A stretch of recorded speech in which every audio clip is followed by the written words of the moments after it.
بسم اللہ الرحمن الرحیم۔ السلام علیکم۔ خلیفہ ہارون رشید کے پاس ایک مرتبہ بہلول فقیر آئے۔ ہارون رشید نے ان کو ایک چھڑی دی اور کہا، یہ چھڑی کسی بیوقوف آدمی کو دے دینا۔ بہلول فقیر وہ چھڑی لے کر گھر آ گئے۔ کچھ دن بعد ہارون رشید سخت بیمار ہو گئے۔ بہلول ہارون کے پاس عیادت کے لیے حاضر ہوئے۔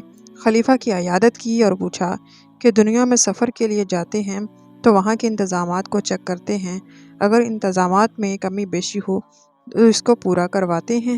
ہارون رشید نے کہا، ہاں بالکل، تمام انتظامات کو مکمل کرواتا ہوں، کمی بیشی کو دور کرنا، پوری تیاری کے ساتھ دنیا میں سفر کے لیے جاتا ہوں۔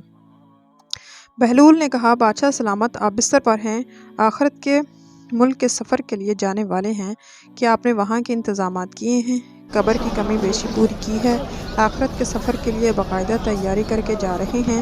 کہا کہ نہیں، کوئی تیار نہیں ہے، میرے پاس آخرت کے سفر کے لیے کوئی سامان نہیں ہے۔ بہلول نے وہ چھڑی اٹھا کر ہارون رشید کو دیتے ہوئے کہا کہ آپ نے کہا تھا کہ سب سے بیوقوف شخص کو یہ چھڑی دے دینا۔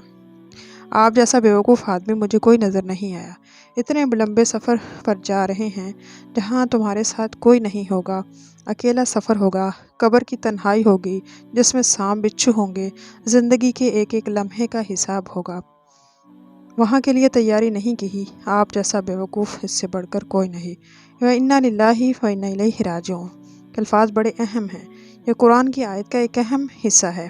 عموماً لوگ اس الفاظ کو کسی کی موت کی خبر سن کر کہتے ہیں، بالکل اسی موقع پر الفاظ زبان سے ادا کرنا ہی بہتر ہے، لیکن قرآن نے یہ بتایا ہے، اذا اصابتهم مصیبہ قالوا انا للہ وانا الیہ راجعون، اگر تمہیں کوئی مصیبت آئے تو فوراً کہہ دو، اٹھتے ہیں، ہم خود بھی اللہ ہی کے ملک میں ہیں اور اس کی طرف ہمیں لوٹ کر جانا ہے۔ سورہ بقرہ آیت نمبر 156۔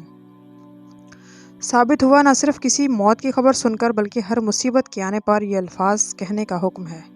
مصیبت یا مشکل کے وقت ان الفاظ کے کہنے سے کہ بھائی ہم بھی اللہ کے ملک میں ہیں، ہمیں اسی کی طرف لوٹ کر جانا ہے، اللہ تعالیٰ یہ الفاظ سن کر بہت خوش ہوتا ہے اور اپنے بندے کی آزمائش کے لیے اس کو مصیبت کو ٹال دیتا ہے، اس کا امتحان لینے کے لیے اس کو مشکل میں رکھا ہے، اور بندہ ہے کہہ رہا ہے، خیر ہے، یہ مولا مجھے آزما رہا ہے، میں اس موقع پر صبر کے امن کو ہاتھ سے جانے نہیں دوں گا، بلکہ اپنی زبان سے اپنے رب کو بتاتا ہوں کہ مولا میں تیرا ہی ہوں، تیری طرف آنے والا ہوں، اللہ تو نے اپنے بندے کو تکلیف میں مبتلا کیا ہے، تو نے اپنے بندے کو آزمائش میں رکھا ہے، میں اس تکلیف اور آزمائش کو تو ہی دور فرمانے والا ہے، اس کائنات میں تیرے سوا کوئی نہیں ہے جو میری تکلیف اور مصیبت کو دور کرے۔ جب بندہ اس طرح کے جذبات کا اظہار کرتا ہے، جب بندہ تصور کے اس پیمانوں کو اپنی زبان سے نکالتا ہے تو اللہ تعالیٰ رحمت، بخشش اور جوش میں آتی ہے۔ تو آپ صلی اللہ علیہ وسلم نے فرمایا، اگر کسی بھی مسلمان کو کوئی مصیبت پہنچے اور وہ یہ الفاظ کہے جو اللہ تعالیٰ نے اسے حکم دیا ہے، انا للہ و انا الیہ راجعون، بے شک ہم اللہ کے لیے ہیں، اسی کی طرف لٹائے جانے والے ہیں، اے اللہ مجھے اس مصیبت کو اچھا بدلا دے اور مجھے اس سے بہتر عطا کر، پھر اللہ تعالیٰ اسی سے بہتر عطا فرماتا ہے۔